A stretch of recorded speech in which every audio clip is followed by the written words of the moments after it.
Good afternoon and welcome back. Now we will start with panel 3, toward a future model of energy and resource use. So up until the recent years, climate issues were considered to be a distant matter that only few large carbon emitters needed to handle. Recently, this has been shifting to consider tackling climate issues as a more collective duty and their responsibility. The Paris Agreement not only represented this historical consensus, but also materialized the idea that the transition to low-carbon economy is unavoidable. In this panel, we aim to explore how investors and companies engaged in Latin America's extractive industries address the opportunities and challenges embodied in aligning their internal objectives with larger national programs that aim to increase energy efficiency, renewable energy sources, carbon-neutral technologies, and the integration of these two with conventional methods of exploration, development, and exploitation of resources. Our panelists today will be Ms. Danielle Laporta, Mr. Andrés Flores, Ms. Camille Gaskin-Reyes, and Mr. Tomás González. Ms. Laporta is a senior mining specialist with the World Bank Group in Washington, D.C. In this role, she manages projects in Colombia, Sierra Leone, Romania, Brazil, and Liberia. She also co-leads the bank's knowledge products on innovative ideas such as mining and climate change, deep-sea mining, and the preparation of innovative public-private partnerships in the water and mining sectors. Mr. Flores is Director of Climate and Energy, and as such, he is in charge of design, coordination, and implementation of the agenda related to these two thematic areas within the program of work of the World Resources Institute in Mexico. His focus topics include mitigation of greenhouse gases and adaptation to climate change, energy efficiency, and clean energy.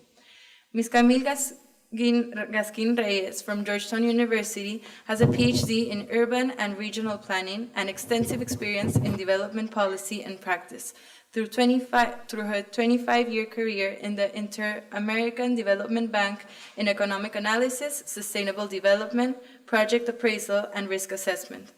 She has also worked providing technical services to development banks and NGOs in Latin America and the Caribbean in policy analysis and sustainable development.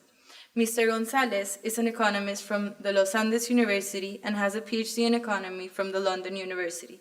He has worked in BP Colombia, that operates several oil fields, and acted as the Minister for Mines and Energy in Colombia from 2014 to 2016.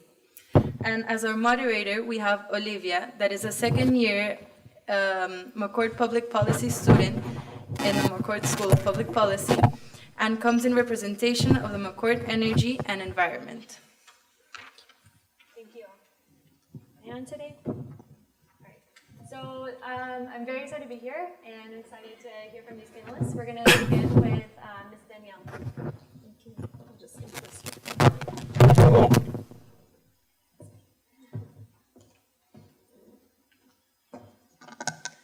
Thank you. Hi, good afternoon. I think I have a presentation, not sure.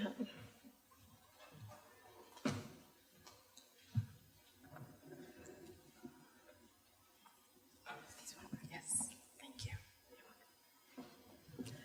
Sorry about the PowerPoint presentation. I know these can be painful sometimes, but since our report relies heavily on some modeling and the graphs kind of speak for themselves, I thought it would be very interesting to bring this and show you a little bit. Oops.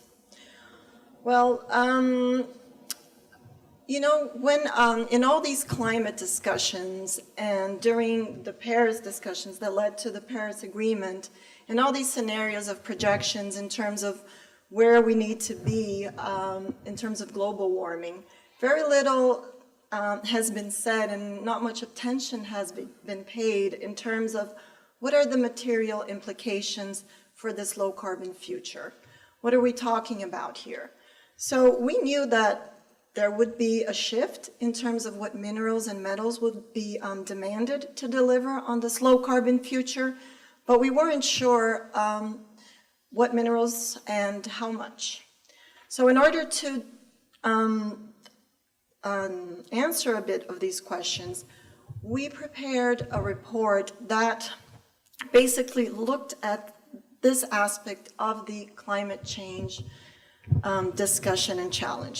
So before I even go and explain what the report presented and how we came about some of the conclusions, I think that from the start, it's very important to say that a low-carbon future will be more material intensive.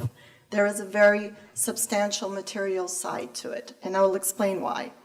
And also, for the bank, it was important to understand where these materials were coming from, because as we know, a lot of these minerals and metals are mined in resource-rich developing countries. So for us, from the World Bank's perspective, is where these minerals are, what sort of development will it require. So we needed to ensure that these countries will benefit from the extraction of these minerals, that there is a zero net positive carbon footprint to this extraction, and also that there is security of supply. Not only security of supply, but that this supply chain is transparent, responsible, and ethical.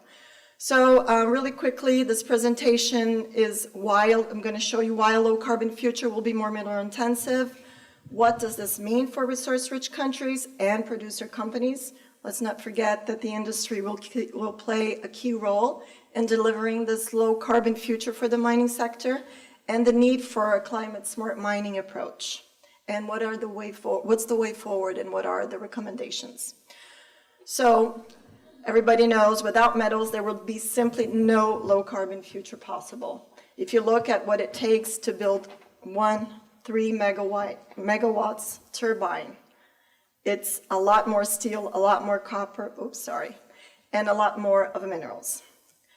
For the electric cars, we've all been following in the news how important, securing the supply chain is for delivering on electric cars. If you look at electric hybrid cars, they use twice as much copper as a non-hybrid car.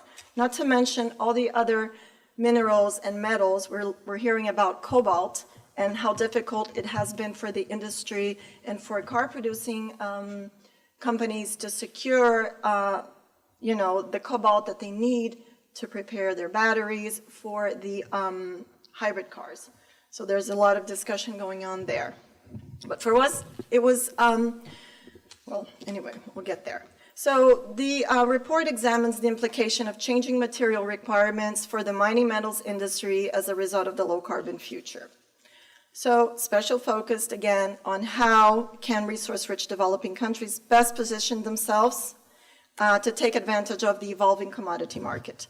So in order to do that, we use the International Energy Agency's ETP 2016 scenarios.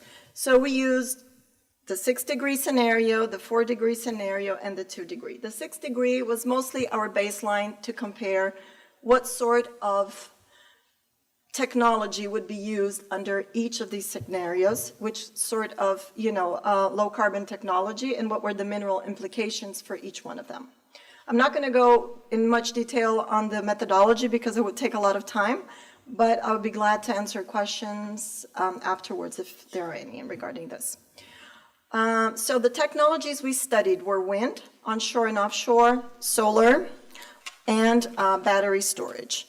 So it's very important to say that different technologies have different metal demands, and that there's a lot of uncertainty in this regard because, technologies change, and we don't really know how they are going to be changing and how fast they're going to be changing.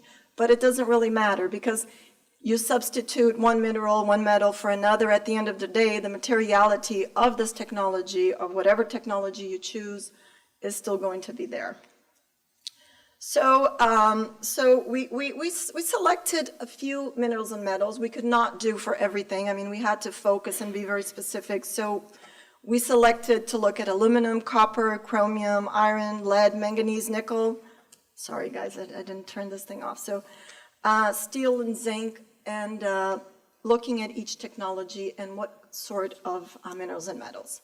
So if we look here at the solar PV, very popular technology. Solar panels are everywhere these days. But if you look at the percentage of increase from the 6-degree scenario. The 6-degree scenario would be like business as usual comparing to the 4-degree and the 2-degree. You can look, for example, cobalt, 1,200% increase in the demand for this specific mineral. So, and I could show you several graphs, the same sort of response we got for wind, we got for batteries with different metals, but the demand is significantly more under these scenarios for these technologies that we looked at. But for us, the bank, we're not into mineral projection, and I mean, not so much we look at it, but mostly in terms of how do we understand that so that we can help our clients better develop and better prepare for what's coming in terms of the mining sector. So, we did a little bit of research in terms of where were these resources and what kind of reserves were there. It was not an exhaustive exercise. There was still a lot more to be done, but we basically mapped the most relevant minerals and metals and where these resources were. I don't know how I'm on time, but anyway, in terms of Latin America has and has been a region that produces a lot of these metals that are essential for a low-carbon future. However, there is a lot to be done in terms of continuing to be a preferred destination for investors. If we look at the investment attractiveness from the Fraser Institute from 2015 to 2016, Latin America is not faring very well. It's only ahead of Asia, and they selected Argentina here for some specific region because I guess the country is now back very much so in terms of attractiveness to investors. So a lot could be done here, and that's a whole different discussion on how to improve attractiveness for the mining sector for investors. But it's just important to say that Latin America will be an important player in supplying all these metals and minerals that will be needed for a low-carbon future. So the opportunities there, the whole demand for new minerals.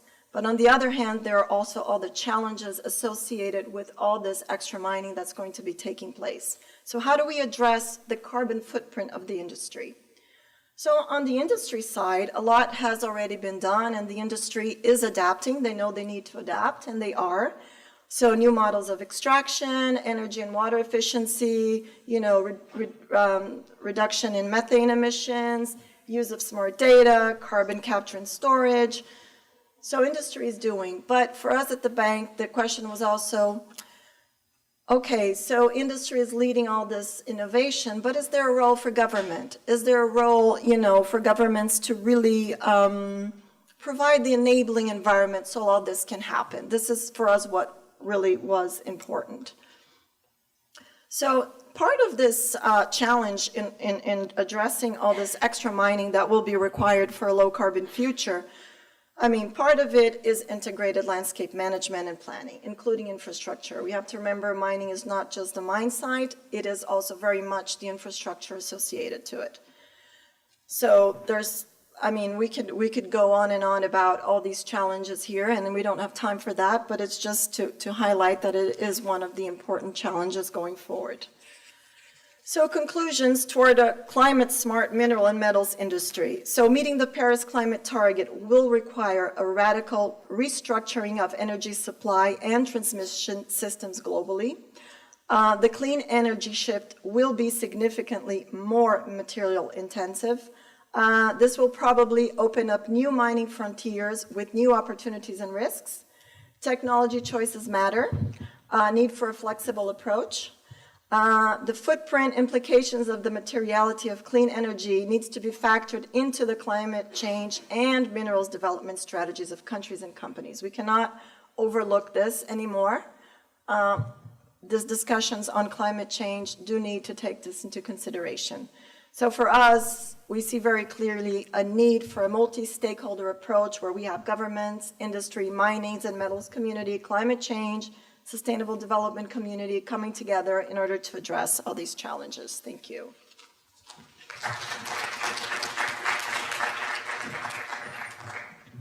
Great, thank you, Danielle. Next, we will have Tomas, Standing there or here? whichever you prefer.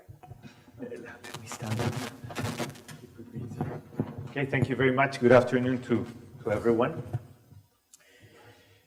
I'm going to speak here more from a policy perspective, which is my area of greater experience and probably greater expertise. And I would start by saying that when I got the invitation and when I read the notes about the seminar and the panel, it asked a question. It said, a future model of energy use and a future towards a future model of energy and resource use. And then I read what it said underneath. And there was almost an exclusive emphasis on emissions, on the role of companies, and on climate change. And although I think that's very important, and certainly important for Latin America, I don't think when it comes to the future of energy that you should focus exclusively on that on a region, and that you should have a prominent space for policy. Policy is certainly going to be very, very important in what happens in the coming decades in Latin America. So when you ask yourself, what about the role of policy? What should policy do? Then I think you have to step back a little bit and think, what's energy for? At the end of the day, what's the greatest, the most important role energy can play in a region? And I would say energy is an ideal vehicle for two things: to promote growth and to reduce poverty. So when you think in energy in those terms, then you have to see what are the things energy policy should focus on for the coming decades. And I think there are at least 4 additional areas besides climate change and emissions and the use of renewables that you should focus on. The first has to do with security of supply. One cannot forget that we need to ensure security of supply. Look just at El Niño. Latin America is a region that disproportionately uses, or compared with other regions, uses a lot more of renewable energy in terms of hydro, especially large hydro projects, to generate its electricity. It's probably 70–80% of its electricity generation might come from water compared to other regions of the world. And when you look at El Niño, usually El Niño puts a lot of pressure to the electricity system in a region. Very recently, there were blackouts in Venezuela, there were blackouts in Panama. A couple of years ago, there were blackouts in Brazil. So our energy systems, our electricity systems are still not resilient enough. If you want to promote growth, you need to ensure that every time a company needs to turn on an oven or needs to turn on the lights or needs to use electricity, the electricity is going to be there. Otherwise, it's going to be very difficult to have sustained growth. It's going to be very difficult to plan, and it's going to be very difficult to be competitive in terms of investment. Also, you have to think that the focus here cannot be solely or uniquely on supply, which is also what happens in many of these discussions. You start talking about renewables, you start talking about climate change, and you almost always confine the discussion to that area. I think we need to focus on the other parts, on the other links of the chain. In order for electricity to be available for companies and for households, you need to ensure there's proper transmission, you need to ensure there's proper distribution, you need to ensure there's proper commercialization, and you need to ensure the regulatory framework is there to make sure the investment takes place, there is access to networks, and that people are charged what they need to be charged and not more, not less, but not more. So it's very important to focus on that as well. Secondly, access. This is something that is sadly very frequently absent from energy discussion and energy policy debates. When you think about access, the evidence is overwhelming, and maybe Daniel, who works in the World Bank, has seen these repeatedly. But the link between energy access and development is very, very, very strong. And I can give you anecdotal, the data is there, but I can give you anecdotal evidence. When we did in Colombia a program to give energy access to a poor community in the Pacific coast of Colombia, which is probably the poorest part of the country, it was very interesting because once they had access to electricity, to a reliable source of electricity, they could do many things. First, they could cook. Women mainly do the cooking. So when women could cook, instead of having to go out and pick wood to turn on a fire and cook. They could spend less hours cooking and finding a source of fuel for their food, to prepare their food, and they could spend more time trying to participate in the labor market. So it was very good in terms of that. Second, when you're not cooking with wood, then your health improves. The health of women and the health of children, which they are the ones that take care most of children are women. So we had improvements in health.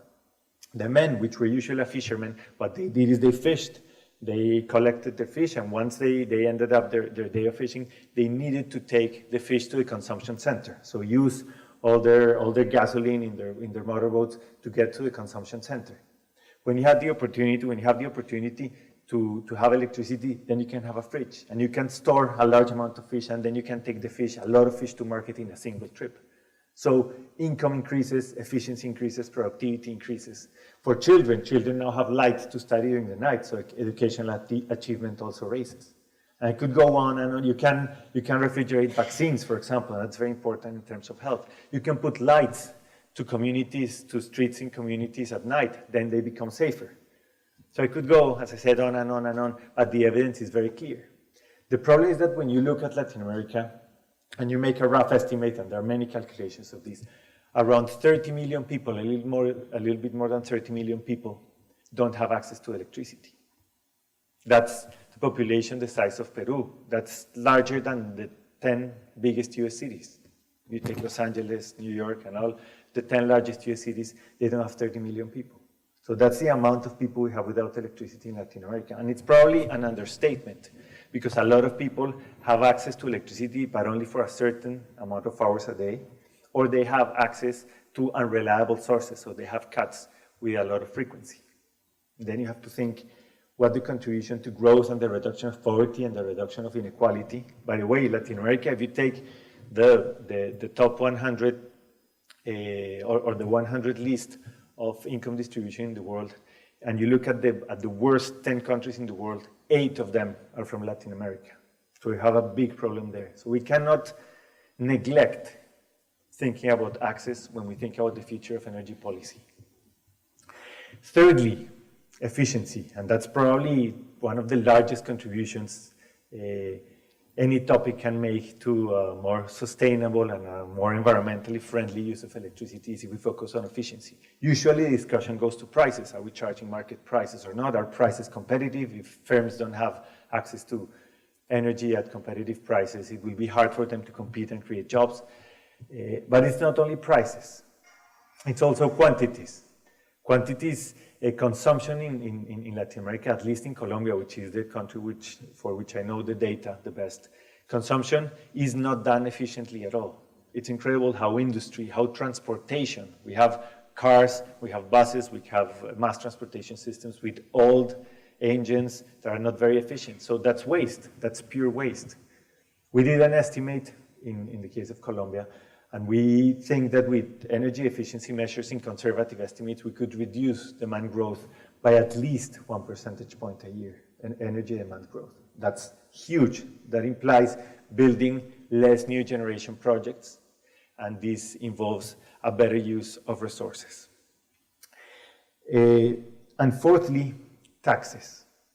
We cannot think of policy without thinking in terms of taxes. And this is a tricky one because there are important trade-offs there. If you think about minerals and hydrocarbons in Colombia in the first part of this decade, from 2010 to 2015, the money we got from royalties and taxes from mining and hydrocarbons, that includes coal. Colombia is one of the largest producers of coal in the world. We got so many resources that we were able to pay for around 30 cents of every dollar the government invested in those 5 years. So in a way, coal and oil and natural gas paid for roads, they paid for universal access and health, they paid for free education for free basic education in Colombia. We were able to pay for access so that all 1,200 municipalities we have in Colombia could have internet access. So from non-renewable sources of energy, we had a lot of resources that allowed us to invest in reducing poverty, on increasing competitiveness, competitiveness, on having a stronger economy. So we need to think about taxes. We need to think also what we subsidize and what we don't. If you look at fuel prices across the region, only a few countries follow market prices. Fuel is heavily subsidized in Latin America. It doesn't make any sense. From an economics point of view, it doesn't make any sense. It doesn't make any sense. But we still have very large subsidies. In Colombia, we follow with some smoothing mechanism, but we follow market prices. And when you look at Venezuela, or when you look at Ecuador, probably Venezuela is the strongest case. Venezuelan gasoline is 100 times cheaper. 100 times cheaper. That not only creates a lot of problems with smuggling and criminality, but it also is a very inefficient use of resources. So we need to ensure that market prices are prevalent across all energies. And the other side of this is renewables. In renewables, some countries have taken the approach to subsidize in some way or another renewables, to have certain targets for renewables, and I think that's a respectful way of doing it. In Colombia, the way we've done it, and some other countries follow the same pattern, the same policies, is we've tried to let technologies develop and compete on their own merits. Because subsidizing renewables is not a sustainable way, I think, of making sure we get all the benefits renewables can bring. And as a specific example, I would just mention biofuels. In Colombia, we have a big discussion on biofuels. We don't have market prices for biofuels. They don't truly reflect the opportunity cost. And I'm not sure what we're paying to biofuel producers reflects the benefits we're getting in terms of environmental benefits, in terms of jobs in agriculture, etc. So we need to ensure that we follow market prices so we get an efficient use of resources. And finally, of course, when it comes to taxes and subsidies, we should ensure, and here there's a big role for companies as well, we need to ensure research. We need to ensure we are able to get the technology to continue seeing the falling prices we've seen for renewables. We need to ensure we have the mechanisms to spread renewables as fast as we can when the technology allow renewables to be increasingly competitive, so we can replace as much of other costly and inefficient sources. So to round up, I would say when we look at the future of energy and we think about the future of resource use, we need to think hard what's the role of policy. And we need to take into account that it's not only climate change, it's not only emissions. That's very important, certainly. But I'm not sure that should be the primary focus of policy. It should be there, it should be important, but we need to make sure we give access to electricity, to reliable sources of electricity, to a lot of the population that still doesn't have it. That's the road to leave poverty, to be lifted out of poverty. We need to ensure security of supply, so we can ensure competitiveness, growth, and jobs for the people that need it. We need to ensure we focus on efficiency. That's probably the single largest source of environmental and sustainability benefits in the energy sector in the region. And we need to make sure our tax and subsidy policy reflects market prices, taxes what should be taxed, and invests the proceeds of these taxes on growth. So I would leave it there and we'll take questions later. Thank you.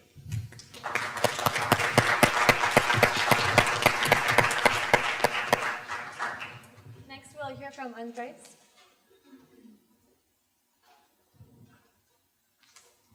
Good afternoon. Thank you, Olivia. Thank you very much to the organizers for the kind invitation to speak to you today.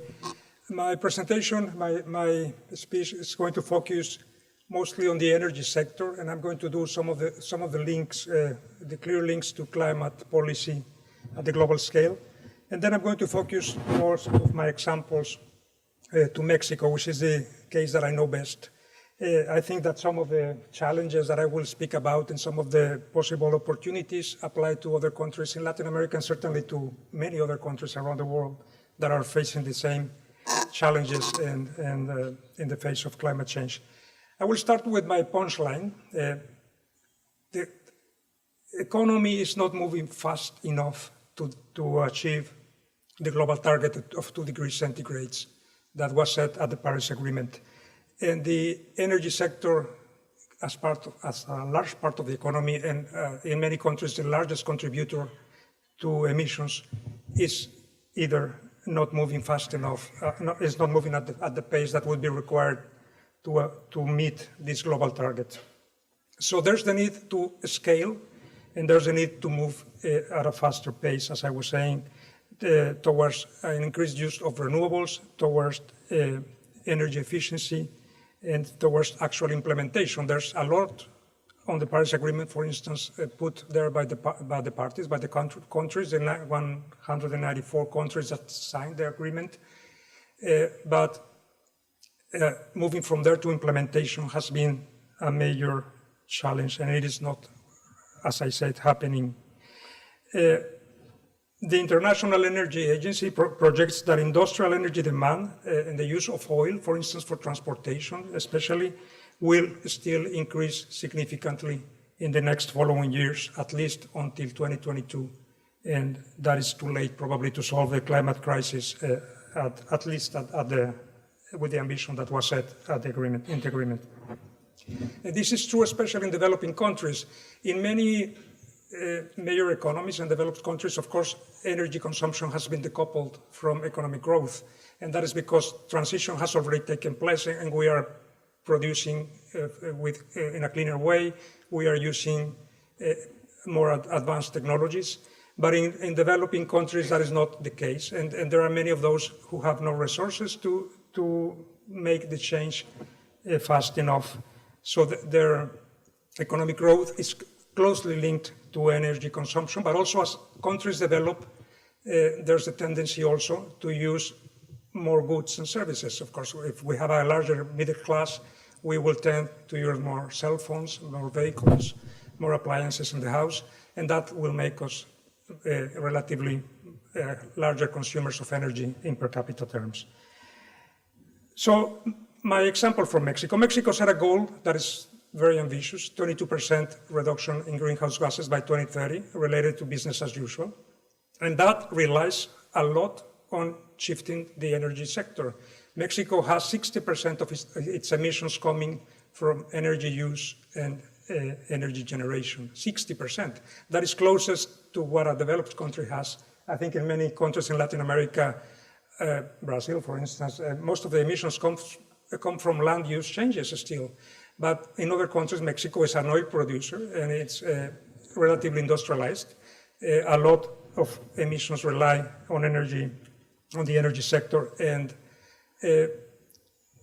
that's the reason why it has to be dramatically changed. But regardless of climate change, I think there are many reasons, as Thomas was mentioning, for promoting this transition and for doing it faster. Let's forget about climate change. These changes that are being proposed would have implications for social well-being. I mean, they would help abate poverty, which is a major concern. In Mexico, close to 40% of the population lives below the poverty line. But they would also help economic development and would help, in a way, environmental protection in general, not only for climate protection, but also at the city level, for instance, at the level that is of concern for the population who breathe the pollutants emitted by power plants, for instance, by vehicles using gasoline. So there are many reasons to move in that direction, and I hope that is the other punchline. I mean, it makes sense to push for this transition, even though there are barriers to it. I mean, it has costs. I wouldn't deny that. I'm not that naive. Investments required are large, and it also requires a change in mindsets among stakeholders in the sector, which is not an easy thing to do. As I said, Mexico has set ambitious targets. One of those has to do with increasing penetration of renewable energy in the energy matrix. So Mexico has said they will achieve 35% penetration of renewables by 2024. And that is in the law, in the climate change law, and also in the energy reform that was published 3 years ago. That is a substantial change, and we are not getting there soon enough. And I don't know if we will get there. We will see that change happen in the next 10 or 15 years. We're only at 20% now. And doing that implies that I mean, the long-term ambition that Mexico has by 2050 is to reduce emissions to 50% of what we have in year 2000 in absolute terms. That would mean that every person in Mexico would emit, per capita terms, 2 tons per year of CO2. We are now emitting 6 tons per year. So you can imagine what a shift that is in how we produce and how we consume. And actually, Mexicans are the average citizen of the world. We have about 1.5% of global emissions of greenhouse gases, and we have about 1.5% of the global population. So, in average, every person in the world emits 6 tons, 6.5 tons, around that number, per year, and we would all have to get to 2 tons per year if we want to get in a trajectory that sets us towards meeting the Paris Agreement goal of 2 degrees centigrade. Even less than that if we want to achieve 1.5 degrees centigrade, which is also set as a target in the Paris Agreement by those who would suffer most the consequences of climate change, which are the island states, the AOC's negotiating group. I totally lost my train of thought and my notes, but I will try to conclude just by saying that there are many challenges to meet these targets, and so we have to be mindful of those challenges and try to tackle those if we are serious about tackling sufficiently enough and with enough urgency the climate challenge. The first challenge is financing. We heard from Danielle from the World Bank, and she knows a lot about this. But it is not only the lack of resources. There's a lot of resources put into the climate pot, I would say. There's a commitment of $100 billion per year to be mobilized from developed to developing countries. But there's also the issue of the lack of capacity on the side of the recipients to organize themselves, to put together proposals, to put together projects. There's lack of coordination still. I worked in government for many years, and since day one, I heard that there was a lack of coordination, and that was year 1993, I think. I'm a little older than I think sometimes. 1993, so it's 25 years almost, I think, if my memory doesn't fail. So that's still a pending issue. Establishing priorities and co-benefits. I think that's part of the analysis that you as students, I think you can contribute to this. Looking at what co-benefits can global policies and global measures have at the local level, because the people who take decisions at the end of the day are the local authorities in many cases, and they want to see that benefits of what they do are not only global, but they are also short-term, and that they have good implications, good benefits for the population they are accountable for.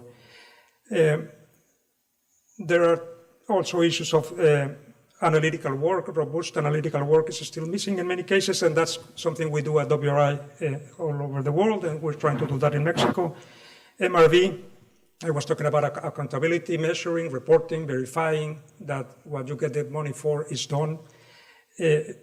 Education and awareness raising, major topic being here at the university, at Georgetown University nonetheless, and transparency and corruption is still very prevalent in many countries, and in Mexico that's the case, unfortunately.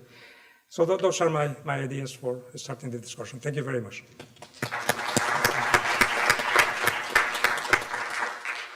All right, and finally we'll have Camille.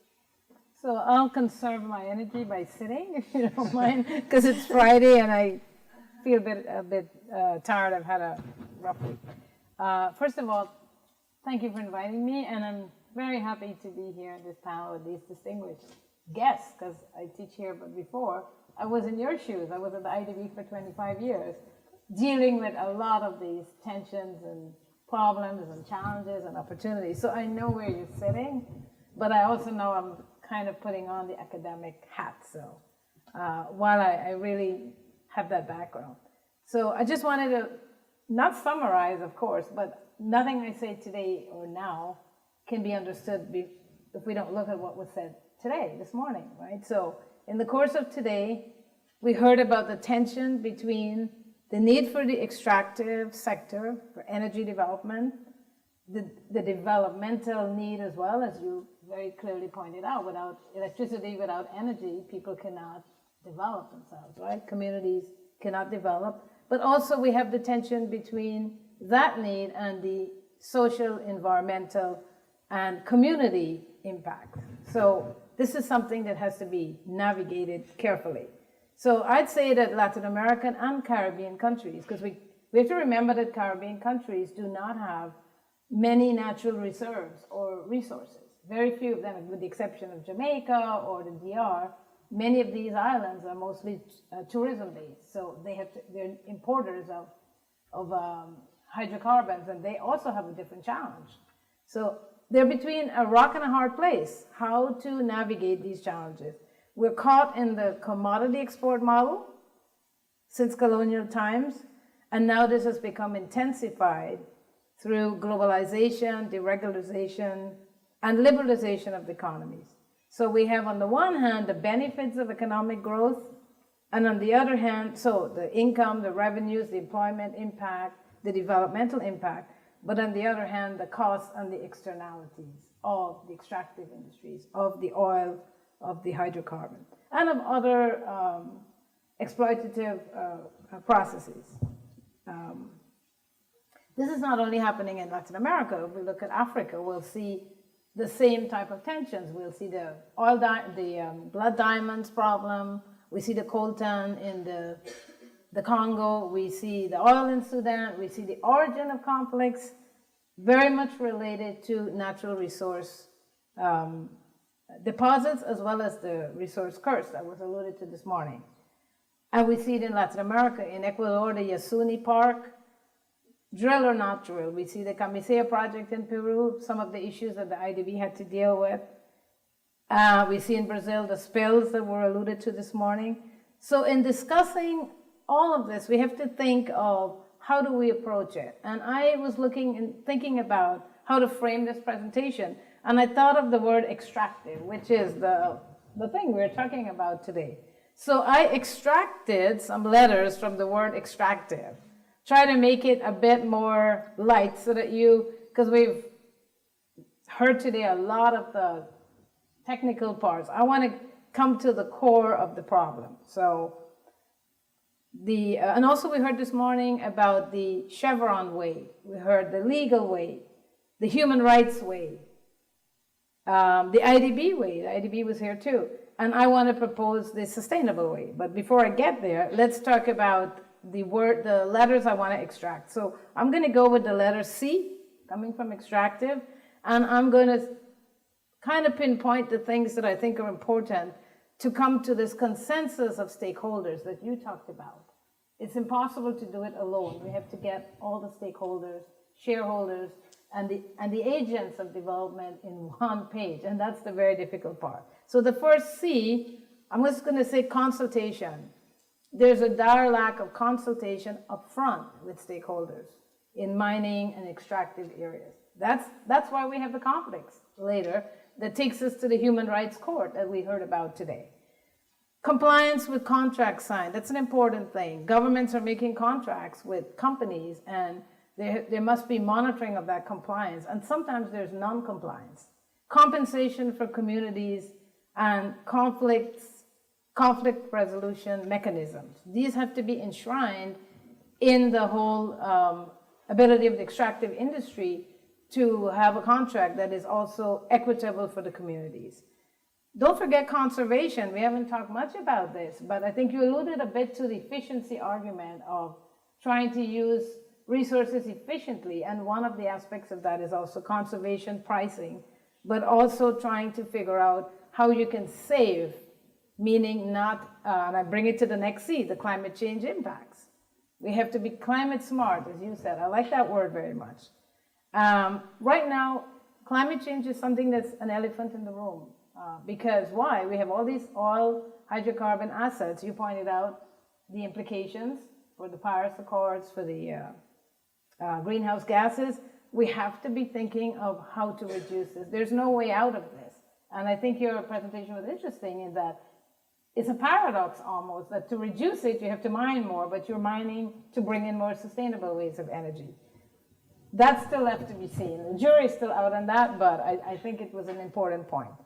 So I did the C, right? The R is the rule of law. Countries have to be transparent about their regulatory frameworks and stronger regulatory frameworks. Right now we have a problem with the institutional setting of many of our countries. They're just not prepared and equipped to manage many investments and, yes, sit at the table as equals with foreign companies. We sometimes have a lack of the skills that we need for negotiating. And guess what happens? We negotiate contracts that are really not in our benefits. This is absolutely proven that we need technical assistance for this. Some countries are better than others. They're really good negotiators. Others really need help, in other words, to be able to understand what are the benefits for the country with companies. I surely believe that that's an important point. And how to get recourse for communities when they're disproportionately affected. There was once a politician in this country that said, Tip O'Neill, he said, all politics is local. What happens when you have local confrontation, local conflicts, it will develop into political problem. And most countries know this. So it's better to negotiate well, but to be able to monitor what you're negotiating. The I that I took from Extractive is institutional governance frameworks.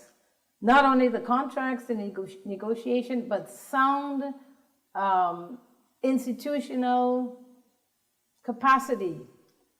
We have stop and go government sometimes, 4 years, and then another party comes on, another government, you'd start all over again, working in the IDB for 25 years. You always had to start back and again, where were we? Okay, another government has come in, you people. This is an impediment to development. Some countries are very good because they have a technical cadre, and I must say Colombia has been very good on this. You negotiate with people who are going to be there in the technical capacity. I stands for indigenous people's rights. Let's not forget it, that we have a lot of conflicts.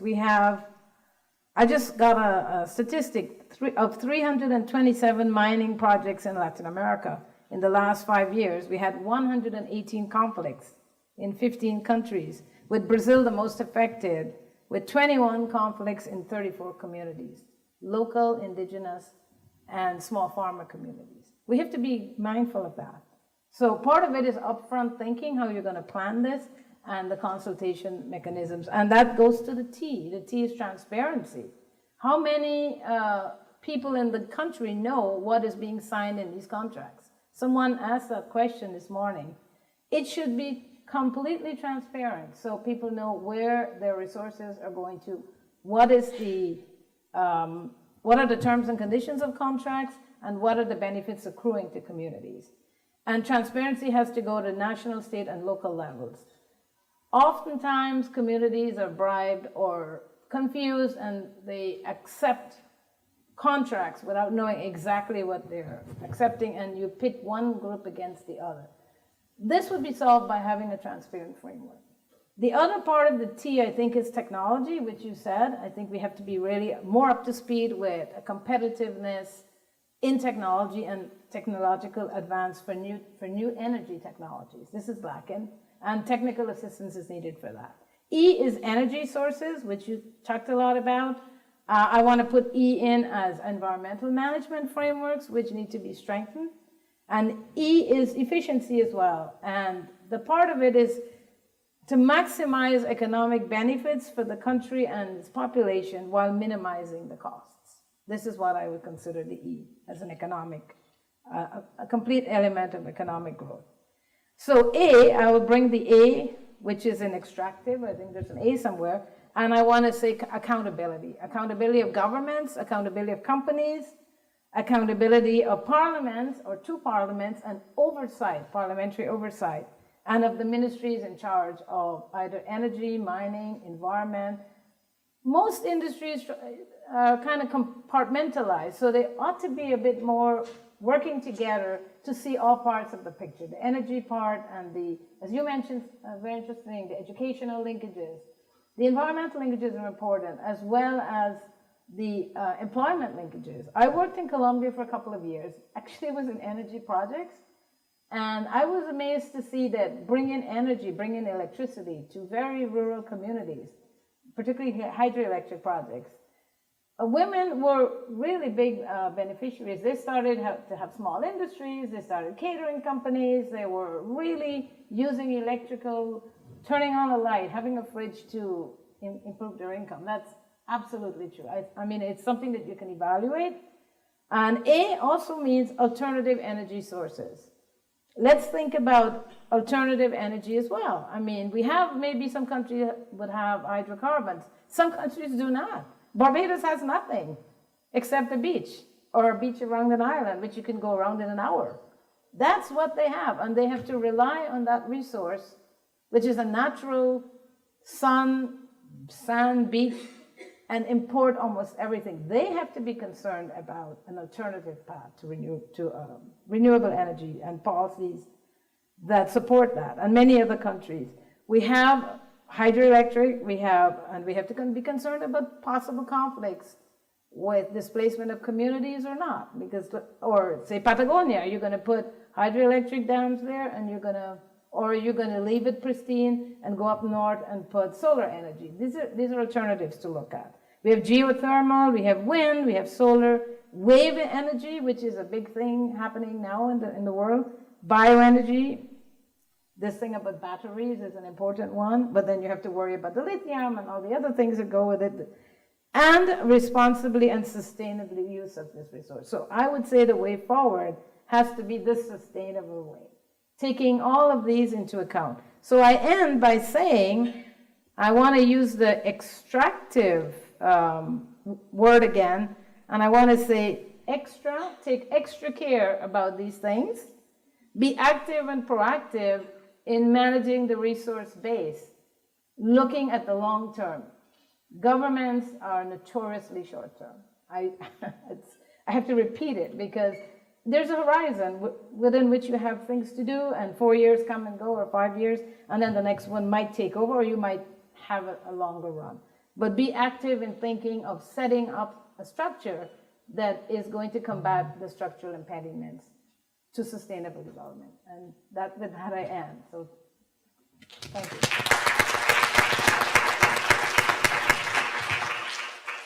So I just want to say thank you to all of our panelists. Great job. And especially thank you, Camille, for so eloquently and creatively summing up all of our topics that we've touched on so far today, and helping us think through the complexities and nuances within the, our overarching theme of extractive industries in Latin America. Given our timing, we're coming up on 4 soon, but we still have time. I want to go ahead and open it up right away to the audience. For questions, we have 2 microphones. If you all could just line up, we'll take a few. Maybe we'll start off with 2 or 3, and then we'll give our panelists a chance to respond. Hi, my name is Liz Cordova. I'm a student here, graduate student. So I just wanted to, perhaps it's a silly question, but I just wanted to hear from you, your opinion. What have the most negative impact in the Latin American countries? Corruption or the lack of capacity and knowledge? Thank you. Okay, we'll move on to question 2.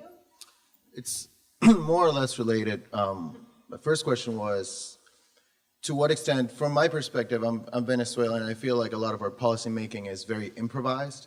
So I wanted to know if you guys could see any relation between political stability in a country and energy development and planning. That was part of my question, and I feel like it's more or less related to the previous one. My second question was, to what extent does the region see energy and this climate change issue as a cooperative issue? For example, I know Paraguay has, most of their energy comes from shared dams with Argentina and Brazil, which are neighboring countries. And I know that a lot of Paraguay has energy through these, but I wanted to know if there's more of like a cooperative issue in terms of learning or energy production in our region versus the world. Thank you. I'm going to pause there, give our panelists a chance to respond, and then we'll move on. Well, I don't know if I want to tackle the political part, but I think it's an important element. It's part of the longer-term sustainable thinking to have stable political frameworks, because without that, you're only considering short-term gains or short-term thinking. And to have that stability of, say, energy planning, it's not only energy, but it would be agricultural planning and other areas. It's absolutely necessary to have a system that's in place, transparency, rule of law, all these frameworks. And they not only encourage investment in a transparent way, they secure the benefits of what you're doing for your people on a long-term sustainable basis. Without that political framework, I don't think we're going to be able to have this long-term vision. That's just my take, and I've seen it too in my own work. So stability and institutions, a lot of times capacity problems. We have a lot of institutional capacity problems, which are tied to the lack of stability. Why? Because when governments change, everyone changes, so that you don't have this cadre of continuing technical, high-class educated people that are going to be carrying through with your 20-year or 15-year horizon. And that's unfortunate. That's one of the reasons. I'll stop there. Would somebody like to respond to the question of what is the most negative impact, corruption or lack of capacity? The World Bank is going to Well, dodge maybe that. I'll try, I'll give it a shot. No, I mean, I think that for the case of Latin America was one of the preferred destinations in terms of exploration for the extractive sector many years ago. And the decrease that occurred is not so much only because of what was going on in Latin America, it was mostly what was going on in the commodity market as a whole, the decrease in commodity prices, and then there was less money for exploration. So investors go to where they know it's less risky. So yes, corruption does play a role in increasing risk. The lack of capacity also in the institutions in order to implement projects and to monitor projects, and all of that does play a significant role in Latin America. So I think there's a lot of room there to still work on these issues in many countries. Mm-hmm. I will probably say two things. The first has to do with cooperation, the question on cooperation that was made at the end. I think that when you look at the nature of the energy sector, there are some areas where you can have cooperation, but there are other areas where you will certainly have competition. And it's impossible to think that everything can be solved through cooperation. And let me point something regarding a statement Camille made. It's very interesting when you look at communities. When I worked at BP, a big oil company, I saw communities from the side of the company. Then when I worked in government, I saw it from I wouldn't say the other side of the table, but from a different point of view, because we had to deal with lots of issues, especially regarding large projects. And this may be controversial, but one tends to think the model one has, I would say, the initial model one has is the community, which is probably less educated, which is behaving in a proper way, and there's a company that comes and tries to take advantage through a project of the community. And this certainly happens in a number of cases. But there are other cases in which is the other way around. And we cannot rule the fact that communities behave strategically. Of course. Some communities see companies as a way of authority. Some communities have a political agenda. And part of the political agenda is ensuring hydrocarbons and energy and mining don't move forward. I remember, and I will end with this, I remember once I was in a negotiation course and we had an exercise which was brilliant. We were divided into teams, and my team had to build, there were some blocks on the table, and we had to build a tower. That was and the higher the tower, the more points we would get. And the other team were given an instruction we didn't know. They didn't know our instruction, and we didn't know theirs. And their instruction was they would get more points if the tower was the shortest possible. But we couldn't start disagreeing because this would lower our score. So conflict was the worst option for both. But they were given the task of having a short tower, and we were given the task of having a long tower. And it was very interesting because very quickly we realized that they started being very subtle. But then we realized very quickly that they were in the task of not letting us build our tower. And very soon we found out that it was very difficult to solve the problem, to get to a solution without a third party that would help us find some way out. And I think this happens a lot. We need to recognize when dealing with communities that they behave strategically a lot of the times. And if we include this when we think the problem, I think we'll have a better chance of success when dealing with community-company relations. Could I add something only on this issue of shared benefits of projects and renewable energy? For instance, energy reform is taking place in many countries, and one of the arguments is that it will bring benefits to local communities.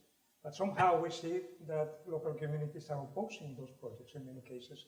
Now there's a right for consultation and processes that would include the locals, especially if there are indigenous peoples around a project setting. But still they oppose, and the question remains why. I mean, nowadays we see that projects in Mexico, the cases I know best, they do a social feasibility analysis before doing any other analysis, not even technical, but financial. The first one they do is a social analysis because local opposition may kill a project very easily. And there are no set terms. I mean, a consultation process, at least according to the Mexican regulation, can go forever. And it is not very clear who can and cannot participate in that process. So we see on both sides people abusing. I mean, some companies come and they give out some presents, a small presents to the community, and think that that's enough benefit sharing.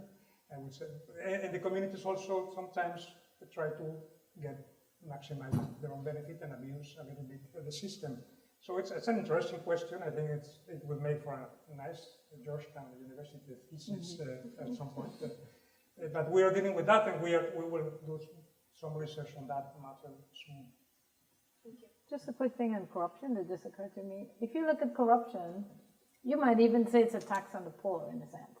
Because look at the monies, look at the revenue base, the royalties that some of the countries have been able to get. And you mentioned what Colombia's done with some of them. But if there is a widespread corruption, it's not accruing. The benefits are not accruing. So it is a tax on poverty and on development because it's going into pockets, somebody's pockets. And if you look at what has happened in some countries, what have they got to show for all the wealth that they've had? So that to me is the open question as to how transparency and looking at contracts and the terms and conditions, which everyone can see, would be appropriate so that you can kind of minimize this type of corrupting influences of the resources, which is what happens. Definitely. I want to give some time to let a few more questions. I thought there were a few people who did this also. Hi, my name is Janina Romero, and I have one question, and then the other one is kind of a question. The first one is, we were thinking about this conference, and one of the, if you read at the title, it says the way forward. But we are actually worried about how to include the different voices in Latin America. How are we going to include, especially the voices of the minority groups that have been forever excluded in the country? And within that context, of course, I'm interested in the Colombia case. For example, Colombia is in a key moment right now within the with the peace process, and we hope that is successful. But is there a way that Colombia is going to include these communities thinking about a new way of energy, so they're not relying on illegal mining? Is there a way that Colombia is going to do this in the process? And another thing, I was hearing all of you, and I kind of understand that there is a kind of a stalemate in your discussions. So some of you are saying that, oh, communities do behave strategically, and for sure, I understand they do, but I don't think they have as much power as you guys are saying, because I'm a human rights lawyer, and I've worked with a bunch of cases, and I don't see how indigenous communities, for example, in Brazil, indigenous communities in Peru, La Curva del Diablo case, how they are benefiting from and acting strategically other than reacting to something that already happened. So one of the things is that communities should be consulted, and I don't think that is happening. And yes, they behave strategically once something happened. So I I would like some clarifications on where is it that they're behaving strategically, because I think it's una reacción posterior. It's not previous. It's not before the company starts the project. Thank you. Thank you. Let's have another question. Hi, my name is Camila. I'm a second-year MBA student. Thank you all for being here.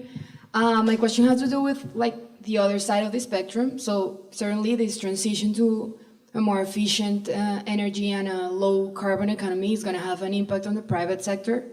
And I mean, they're going to incur some risks in terms of adjusting and transitioning to this new type of economy and new type of existing, basically. So what do you think the role of the private sector is, and does the public policy sector has something to do in order to smooth the private sector transition for this, or do you think it has to be more of a private-led effort? Thank you. And we'll go ahead and take the third question. Hi, my name is Thomas Seeger. I'm an alum. So to the extent that the United States has hit its carbon emissions targets is in large part because it's been using more natural gas. And so my question is, how can Latin America make use of this shale gas revolution? All right. Now it's open to you all. Let me start with the questions on Colombia. I think the peace process should benefit mainly a lot of the poorest Colombians, and a lot of the poorest Colombians are the ones who live the furthest away from the developed areas and the city centers. It's mainly rural. And this will happen in two ways, I think. One is specifically by design. If you look at the agreements have a lot of investment in agriculture.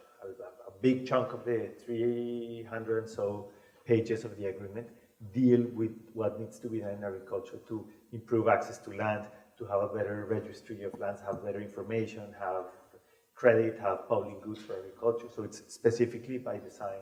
It was agreed on that way, and that should definitely help rural areas and some of the poorest people.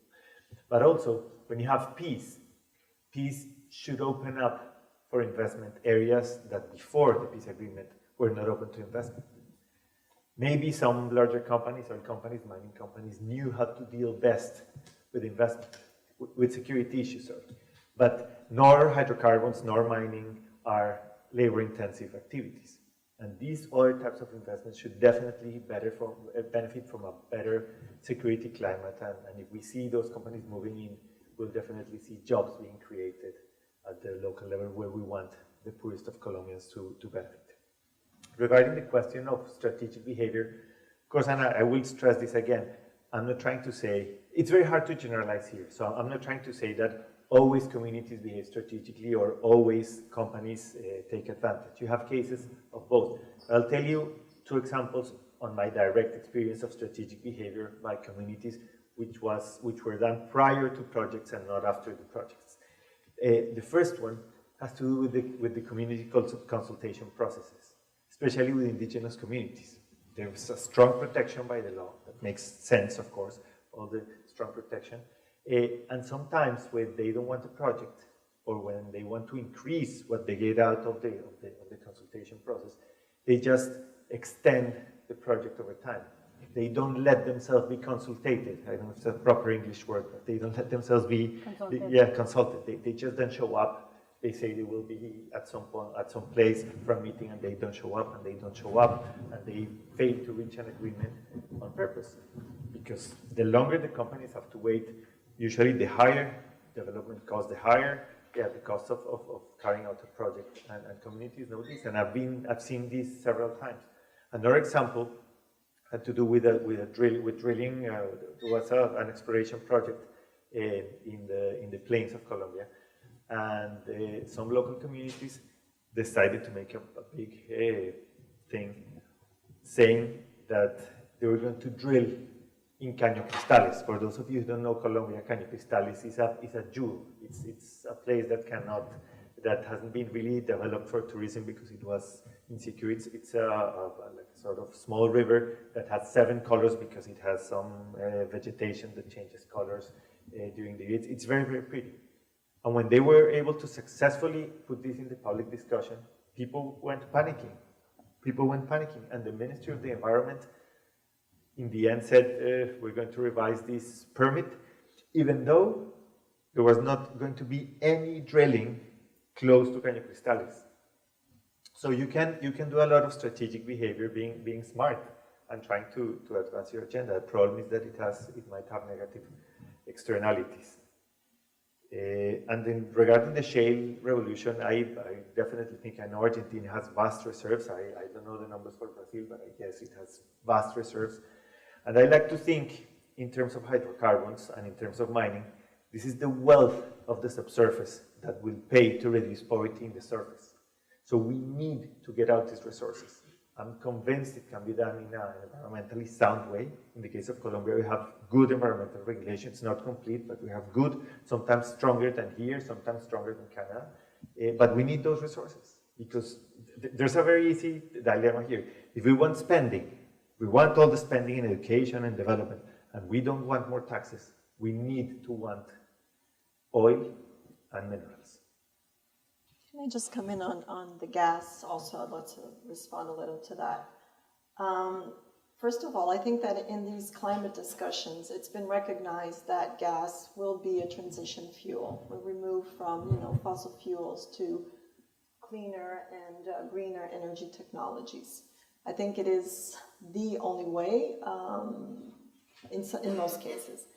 But in terms of the shale gas, it's a new technology, and as all new technologies, there are high risks associated to it. So I think it's that you need to approach these things with caution. It's the precautionary approach, And it might make sense in the United States, for example, where you have, industry standards are very high, but maybe in other parts, we still need to develop those industry standards, and also the technology needs to evolve so that we can extract these resources in a more, sustainable and efficient way. Could I add to this last issue in the question of shale gas? I mean, Mexico is both benefiting already from shale gas imports from the U.S. A lot of the gas Mexico consumes for electricity generation, for instance, comes from the U.S., and it is very cheap. It is at a level of $3 per million BTUs, which is making alternatives and the transition to renewables, for instance, harder even than it was before. And we see that the externality, as it is with all fossil fuels, is not considered in pricing. So I'm sure there is an externality somewhere in the U.S. As a consequence of extracting this oil that is not reflected in the price, but it is affecting the markets. We have a lot of resources in Mexico, and as Daniel is saying, I hope we wait a little bit to test the technology and see that we do it correctly when those resources are exploited. They require, that technology requires still a lot of water, something that Mexico doesn't have, especially in the areas where shale is present. And environmental impacts can be tremendous. So I know it is natural gas is considered a transition fuel while we move from dirtier fossil fuels to renewables, but some of us believe that we can probably make that transition shorter and move faster. And renewables, are very, very, the learning curve for renewables is advancing very fast. So some are really achieving competitive prices even without any stimulus from governments. I know there's a question on the private sector. Of course, if we look at the US, national policy has shifted a lot since the last few months, as you know. But states, for instance, local governments are doing still their share and they're assuming a commitment. And the same goes for the private sector. There are some areas, some sectors that may be resisting the change. Some sectors may lose with the transition, but several others are pushing harder than governments, and they are the engines moving a lot of these shifts in technology. I just want to finish perhaps by going back to the indigenous question that Janina, right, mentioned. I think it's a good point to make, and we have to be really conscious of it, not only in the work, but also in the academic part too. I used to work on many projects in the Amazon with IDB for many years, also in Peru and Ecuador to some extent. So I had a lot of dealings with indigenous communities as IDB approaches them with the government to try to get projects done. I feel that if you look at it from their point of view, which I try to always look at, and I think I've succeeded, they have their history to look at. So while we might think, or someone might think they're gaming the system, their history tells them, do not trust. We have been conned before and duped before. So if we give in their minds, their resource base, their land, their water, is their survival. So they're always concerned, and with right concern, that if they yield too quickly, or if they say yes, they will be expelled eventually, and history proves that. History proves it, and particularly in what's happened in the Amazon, the logging, and then the cattle ranching, and in Central America, it eventually ends that they have to be retreating further and further, and losing their base. So when you look at this, and their own history will tell them this, then you have to understand their concerns and build in this social impact assessment, this what I call the viability. Is this project viable or not? Or is it going to cause so much risk? You talk about risk and reward. There's social risks involved. There are environmental risks, but social risks is so important. It may not be to the advantage to have a project which would require so much risk and also cause cultural damage. We have to evaluate and put a value on it, and usually development projects do not give it the adequate value. So this is just why I think what she asked is extremely important, because you see it eventually, and if we see it, they can see it, and so they're cautious, right? And they game the system, that's right. I would too. No, I would agree with your last point, and I would say that's why process is so important. Yeah, process. And I would think that the problem is solved in a way, or mitigated at least, when process is done a proper way, and you have a strong government, a strong third party that ensures rights are protected on both But we sides. don't do enough good diligence on this. That is absolutely sure. We wait until it develops into a problem. IDB, I've had many instances. My own projects were suspended, disbursement was suspended, because we had a crisis building. Right? So I want to touch a little bit back on that, the question of the role of the private sector, and thinking of the premise of our panel today. One of the things that was thought about when setting up the discussion was how companies like Exxon are now becoming more self-aware, more aware, and readily accepting the challenge of climate change, discussing transparency and publishing reports on how that might affect portfolios. And one of the questions about the way forward with Latin America and the extractive energy industries, and thinking of Danielle's point, this will come together, thinking of Danielle's point about the increased demand among the other minerals. So how can we think about, or do either any of you have anything to say about how these other extractive industries and companies might also follow the steps of these oil companies and publicly addressing this and accepting this move? I mean, the world's changing. We have social pressures, we have economic pressures, we have policy pressures, all saying we need to address climate change. We need to transition. What are other companies doing, and what do we imagine will be the way forward for the other parts of the extractive industries? Maybe I can take that one. And well, I think that it's no given. I mean, it's a given. Sorry. Among industry, be it the oil and gas industry or the mining industry, that transparency is not only a nice thing to have, it is a necessary thing to have these days, especially if we were talking about corruption and diminishing risk.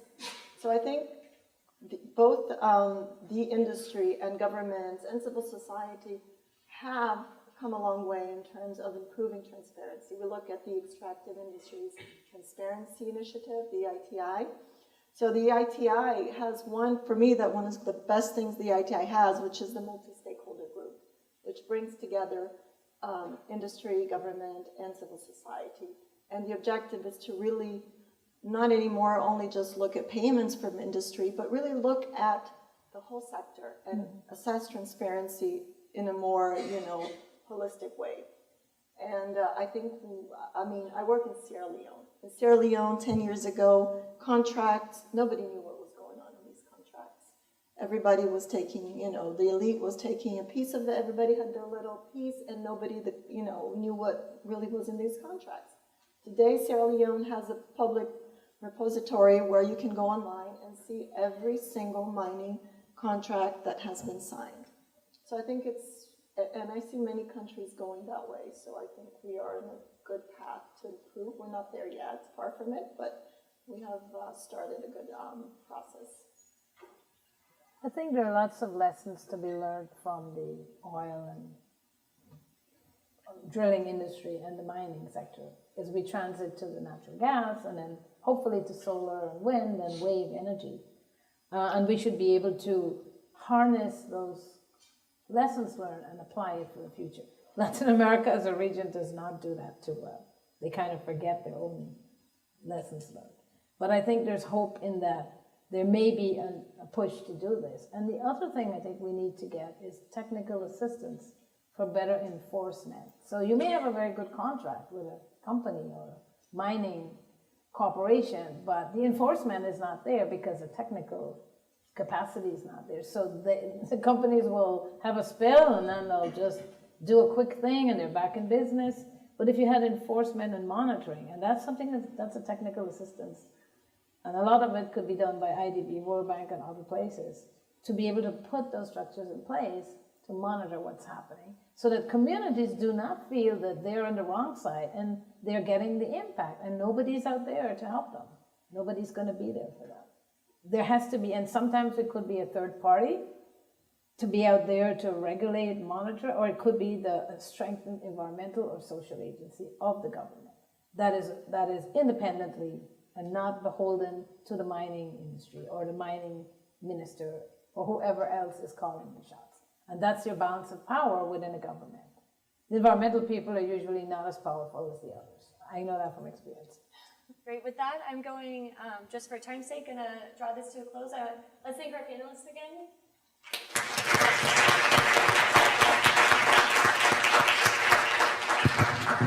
And I would just like to add that a copy of the report that Danielle presented on will be available out front.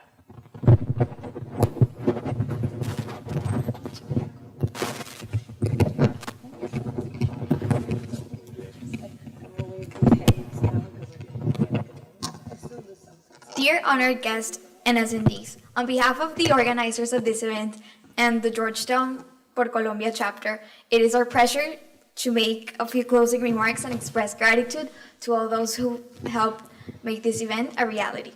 Every year, the Georgetown University Latin American Conference aims to promote interest and spark dialogue about the policies and dilemmas faced by Latin American countries throughout the Georgetown community. We would like to thank our distinguished speakers for taking the time and interest to be here with us today. It has truly been an honor to hear your perspective and expertise on such a pressing issue in our societies as our extractive industries. Hello, everyone. As president of the Latin American Policy Association, I am very thankful to have had the opportunity to co-sponsor this event with the members of Por Colombia and the Georgetown Association of Mexican Students. We would also like to thank the Center for Latin American Studies for their cooperation, sponsorship, and support. The role of extractive industries in the region plays a crucial role in its economic development, and it is imperative to focus efforts on ensuring that this industry is guided towards a sustainable development model. I am certain that if we continue the efforts to spread the word on the importance of sustainable development, we will find a way to generate positive changes in our respective countries, promoting unity in the region as we try to define what the future will look like for extractive industries. Thank you once again for your participation. We hope to see you again next year. Finally, we would like to invite you all to join us in celebrating the closure of this conference at a reception in Arupa Hall. Please, let's give one last hand to our panelists. Thank you for being here.